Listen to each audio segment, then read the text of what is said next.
Welcome everyone to my preview for the F1 2018 Hungarian Grand Prix. I think we're in for an interesting weekend. I just want to get that straight off my chest, straight off the bat. I think we're definitely going to remember this weekend in Formula 1. But unfortunately, I think it could be for the wrong reasons. If you're new around here, in the preview videos, we do a little bit of talk about the practice sessions, a little bit of predictions for the weekend in general, a little bit of roundup on the news before the weekend. So starting with that news, today we had the announcement that Force India are entering administration. The team that have been racing all the way back since 2008, 11 years in Formula 1, are now really hitting some hard times economically, and it looks like the team could be out of Formula 1 as early as the end of this year. Question marks over whether they would show up to this weekend. They have done, but what about at the end of the summer break? What's going to happen? A lot of question marks over that team, and it seems that there's three main reasons for this, and I want to make it clear that I want to do a video on this afternoon, a little bit later on, just explaining to you guys and discussing with you what's really happening behind closed doors with Force India. I will say that it's very hard to see. A lot of wool's been thrown over people's eyes, and they're really trying to think or keep everything under wraps as best they can, but it is leaking out there now.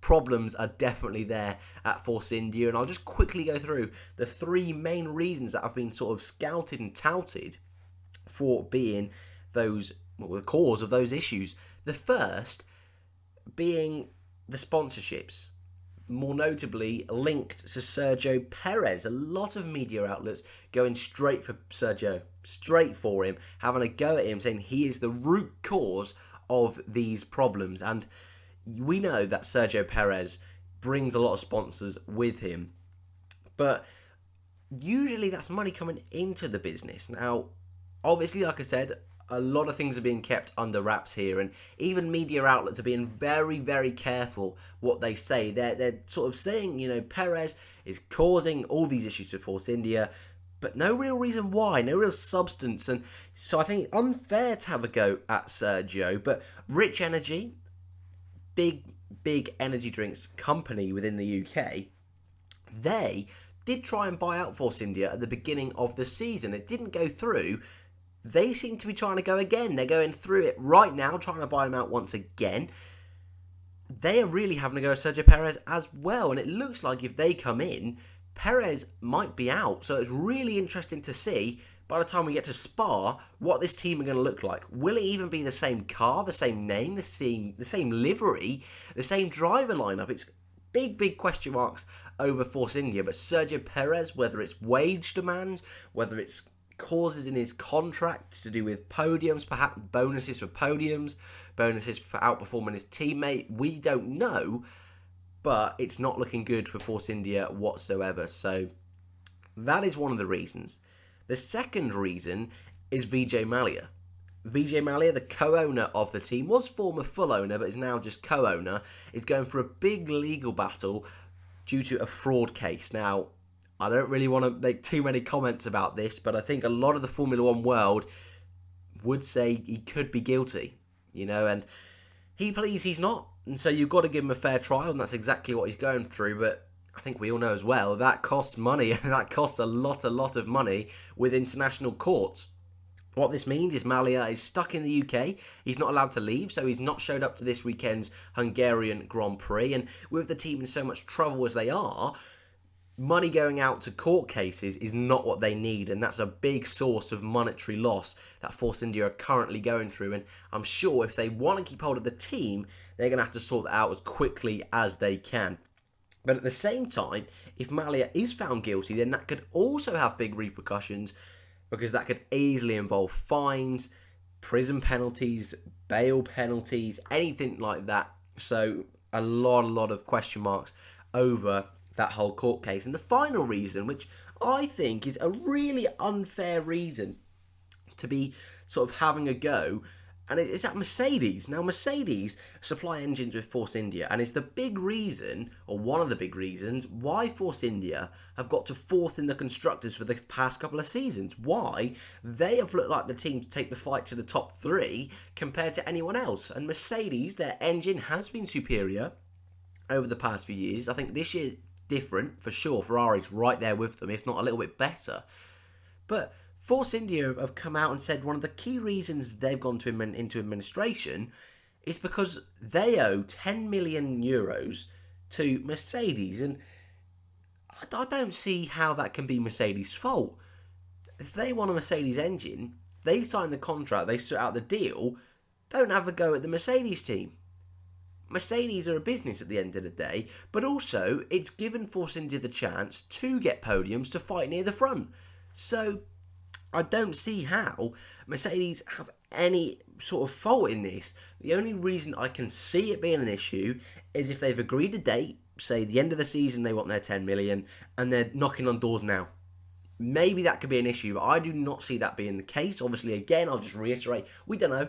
A lot of things in Formula 1 are kept under wraps, and I think this is definitely one of those scenarios, but again, they're the three key reasons. I'll go through it on a later date because it's a lot more complicated than meets the eye, and I just quickly wanted to mention it because you want to see the preview for the weekend, but this is a big thing going into the weekend, and I'm sure a lot of news coverage, or just coverage for the weekend, will definitely be focusing on the Force India administration.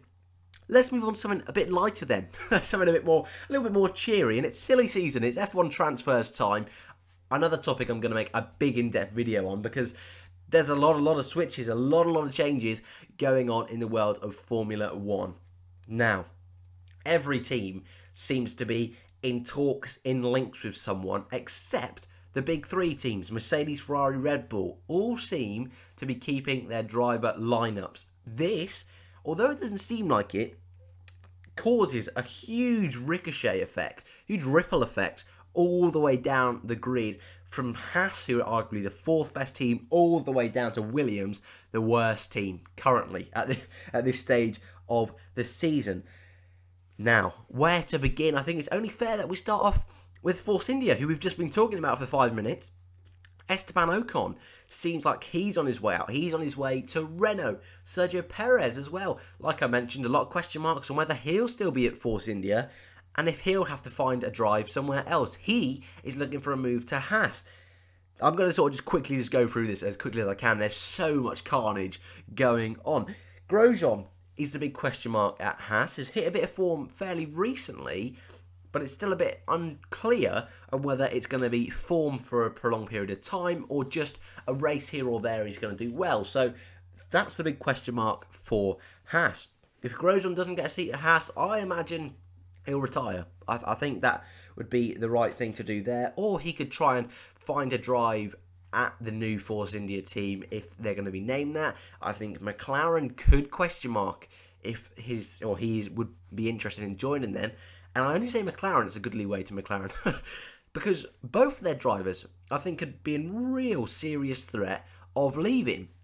Alonso, I think, has had enough. I think this year he's not been as good as Alonso we've seen for the past even few years, yet alone his time at Ferrari. But in the past few years, I think Alonso this year is nowhere near the same sort of level. And Van Dorn, again this year, does not look quick enough. And although he did well when he won the GP2 World Championship, I think he did a couple of seasons before that were just pretty subpar. So, if I'm being honest, I think Van Dorn, he's had his chance. I think Norris would be the way to go. And I think, if I'm being honest right now, I think they should go with the Carlos Sainz-Norris partnership. Try and just refresh everything at McLaren, which is what they're trying to do technically, behind closed doors, back at the factory, on the pit wall, in the garage. I think they need to swap with the drivers as well, just a completely fresh mentality within that team. I think that's what they need. I think if they're going to keep anyone, it'll be Van Dorn. Zach Brown speaks very highly of Van Dorn, so does Alonso. And it looks like they're trying to sort of mould him into their superstar, really. But he's not really showed those qualities. And I think it's nice that he's given a chance. I think it's fresh. But I think it's the wrong thing to do at the same time. So it'll be really interesting to see McLaren. As mentioned, Ocon linked with Renault. I think that'll happen. That seems done, that deal. Hulkenberg, Ocon at Renault. Of course, this leaves a couple of seats at Force India. What's going on there? Well, it looks like Lawrence Stroll, father of Lance Stroll, is the front runner to buy out Force India unless Rich Energy can do something about that. Whether they co-own it, we don't know. Anyway, with Lawrence Stroll supposedly buying out Force India, this should mean Lance Stroll should move into that Force India team. Now, let's just hypothetically say that Perez doesn't stay. Let's say that. Who goes into Force India then? Well, there's two names that I think should go there and I think will go there. One is George Russell, current Formula 2 leader. Currently, I think the best driver in Formula 2 by quite a margin. I don't think it's quite Charles Leclerc margins, but I think this season he's definitely proved that he's the most consistent driver on the grid. He's made some great passes, and I think definitely deserves a shot in F1. And I think if he doesn't get a chance at Force India, he'll get a seat at Williams. So I think he is pretty much a given to be in Formula 1 next year, unless things start to go catastrophically wrong in Formula 2. The other guy is Pascal Wehrlein, racing in DTM this season. Did 2 seasons in Formula 1 and outshone. Well, I think he was so good in those 2 seasons. In backmarker cars, got points in both of them. And when I say backmarker cars, he was in the 2 cars that were the worst on the grid by a country mile. Bigger than the gap that Williams currently have, I think, as well. So, Pascal Wehrlein should be in F1. He really should, and I think the Williams and Force India seats that could be available, he should be filling those as well as George Russell, and I think it'll be between those two that'll get the seat. And I think Russell will be the preferred option. I don't think Russell's better than Wehrlein, but teams seem to have some sort of issue with Wehrlein. I don't really know why too much. They don't seem to like working with him, supposedly. It seems very strange, but Wehrlein should get his chance in Formula 1, and he would have been in Formula 1 this year if it wasn't for Alfa Romeo buying out Sauber. So Wehrlein, like I say, should be in F1, so it'll be interesting to see where he goes. Toro Rosso is another team that at the beginning of the year, a lot of question marks over, especially Brendan Hartley, as well as Gasly. Would Gasly go to Red Bull? Well, it's ended up Gasly looks like he's just set in stone for Toro Rosso for a couple more seasons, perhaps until 2021, arguably. But Hartley, who at the beginning of the year looked out, now seems to still be there. It looks like he's gonna be fine, and especially with the development of the Honda engine, he seems to be doing a really good job. So I think Toro Rosso will keep this lineup next year. I think if anyone's going to go, it would be Hartley. I think most of us could agree with that. I think all of us would. But it's a real interesting, silly season. And obviously I didn't go through everything there, and there's still a lot of question marks. You know, I haven't even covered Williams that much. But a lot of question marks, and I think it'll be really interesting to see. And as well, I forgot Sauber completely. I didn't even mention Sauber, I don't think. Leclerc, I think he's going to stay, and if not, he could go to Haas. Ferrari, like I said, seem to be keeping Kimi Räikkönen. Obviously, I should mention the very sad and unfortunate passing of Sergio Marchionne, something that is being respected by the whole Ferrari team this weekend with black armbands, respected by the whole entire grid and community of Formula 1, and I think we all send our thoughts and prayers to the family of Sergio, and he really was such a big character in Formula 1. But the guy that has replaced him seems to be a really big Kimi Räikkönen fan. And as much as Marchionne was really passionate about Charles Leclerc and moving him up through the ranks, it seems like the new man in charge doesn't quite seem to have that urge to get Leclerc into that Ferrari seat. And whether that's something to do with not wanting to take the risk, if you know what I mean. You know, he's just come in, he doesn't want to make any silly mistakes, keep it as it is for the moment, and I think that's more what it is. However, when was it? I think it was the Austrian Grand Prix, wasn't it? It was the Austrian Grand Prix where many sources were saying that Leclerc has already signed for Ferrari. So, I don't know. It's very interesting to see what goes on there. But anyway, if Leclerc stays at Sauber, which I think he will for next year, I think he will, then the question mark is, will Giovinazzi replace Ericsson? Again, this will really hone in on whether Ericsson has a big strangle over that team, whether the team has been impressed with Charles Leclerc. I think they will be, for sure. I think Frank Vasseur, the team principal, is definitely a big Charles Leclerc fan, Marcus Ericsson, I don't really know. Obviously, he has a lot of sponsors, a lot of ties with the upper management of the team, but if Alfa Romeo can continue to sort of, I don't know, invest themselves into the Sauber team, Giovinazzi should be there, and I think Giovinazzi definitely deserves a try, deserves a seat for a season, and I think Ericsson's had his go now.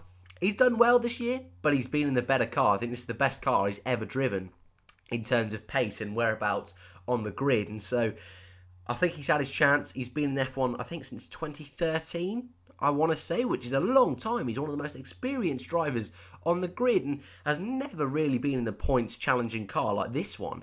So, for sure, I think Marcus, it's time to go. As much as I like the guy, I think he's a nice guy, I think Giovinazzi deserves a seat now, deserves a chance, because it's stalling his career just being a third driver, a reserve driver for Ferrari and Sauber. It is, and definitely deserves a chance in that Sauber, I believe. But let's just get that out of the way then. Let's talk about practice. And going into this weekend, an extremely high downforce circuit known as Monaco without the barriers. So that sort of gives you an indication of what sort of racing we're going to have here this weekend. And arguably, Saturday could be more interesting than Sunday.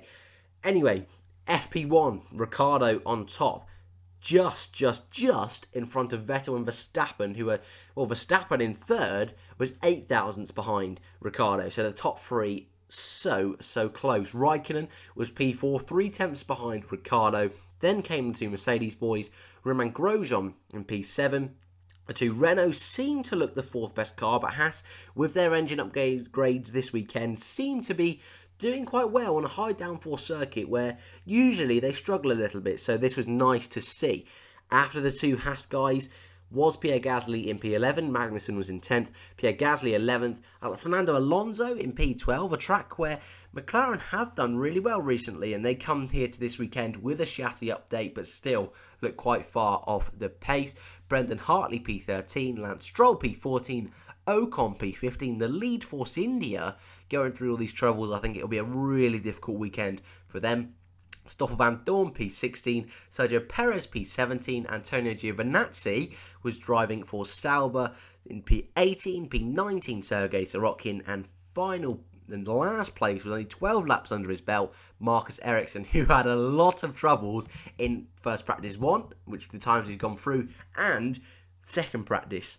Going into second practice, Sebastian Vettel was on top, followed by Verstappen and Ricciardo, with Raikkonen fourth. So it definitely looks like the Red Bull Ferrari battle that we were all expecting this weekend, with the Mercedes easily in P3. Hamilton 7 tenths off Vettel's lap. Bottas 1 second off Vettel's lap. Grosjean P7 again. Carlos Sainz once again a Renault in P8. So it's looking like it could be a really interesting fight this weekend again between, I said again so many times then, anyway, between Haas and Renault. P9, Pierre Gasly, someone who's been a bit quiet of late, so I think he needs a result perhaps here, but I think he'll still have done enough to be seen as the number one in that team. P10, Esteban Ocon, better for the Force India boys with Sergio Perez in P11. Alonso P12 again, Magnussen further down in P13. P14, Nico Hülkenberg, also further down. P15, Brendan Hartley, 16, Ericsson, 17, Charles Leclerc, who did his first running at this circuit this weekend. P18, Lance Stroll, 19, Stoffel Van Dorn, and the final place, Sergei Sorokin in P20. So for sure, it looks like it's the Red Bull Ferrari show this weekend. I think we can all agree with that. And like I said, going into this weekend, we very much expected that. So going into qualifying, with my predictions, I might do a top 5, I might do a top 2. I'm going to do a top 4, and I think it's obvious who the top 4 are going to be. It's going to be the 2 Red Bulls and the 2 Ferraris. I think in the race, it'll be a little bit different. If you remember rightly, last season, on the opening lap, the 2 Red Bulls made contact, Ricciardo out on the very first lap. Could be a bit of drama, and if you've ever seen the prediction video on this channel, you'll know they're not quite as bog standard, I will say. Always trying to push the limits with an interesting sort of prediction. Anyway, I think pole position, I'm going to go with Kimi Raikkonen. Kimi Raikkonen, who in first and second practice did seem a bit off the pace, but last year, this was his best race. And I think Kimi, although Vettel needs the points, the catch back up to Hamilton, I think this could be Kimi's weekend. So we're going to go with the Raikkonen pole position with a Vettel in second. Maybe Vettel might make a mistake on his final run. We'll have to see. But Raikkonen, who hasn't got a pole since Monaco last year, and I think before that, is a monstrously long lap. I think I want to say it was 2008 Mangicourt, the French Grand Prix, so he has not been the best qualifier, but this year has had plenty of chances to get on pole position, hasn't quite seized them, so maybe this weekend I'm hoping for Raikkonen that this is the one for him. Second, Vettel just about misses out. Third, Verstappen. Fourth, Ricciardo. I think that's almost a bog standard prediction. A little bit different with the Raikkonen sort of prediction there. But I think Vettel, Verstappen, Ricciardo will definitely be the order there. But I'm going to put Raikkonen ahead of all of them in that P1. In the race, I'm also going to go with a Raikkonen win. Kimi Raikkonen with his first win since Australia 2013. I really just feel that Raikkonen could have the edge this weekend. And with talks like he could be staying, he always seems to do a bit better once his contract has been announced. So it'll be interesting to see what goes on there. But Raikkonen, I'm going to give the win. I'm going to give second place to Valtteri Bottas. I think there could be a sort of an alternate strategy idea with Mercedes, and maybe a few safety cars could play into their hands, but they almost have to be the Red Bull this weekend. Red Bull this season have been the team that have had to take gambles. Last weekend, they went onto the intermediate tyres when it started to rain. Didn't pay off, but they were so far ahead that it made no difference. Mercedes are that team this weekend, and I think Bottas could go for a unique strategy that'll get him P2, and P3 I'm going to go with Sebastian Vettel. Again, not a box standard sort of prediction, but that's what I'm going to go with. I'd love to know your predictions for the weekend. I'd love to know your thoughts on driver transfers and this huge news about Force India. I think it's going to be really interesting over this weekend to see what's going on. But thank you guys for watching as always. If you want to get involved with any of these videos in the comments section, chuck something down and I'll always try and respond. I'm over on Twitter now these days as well. Any other links you want to check out more from the channel or in the description. Thank you very much for watching and I'll see you in the next one.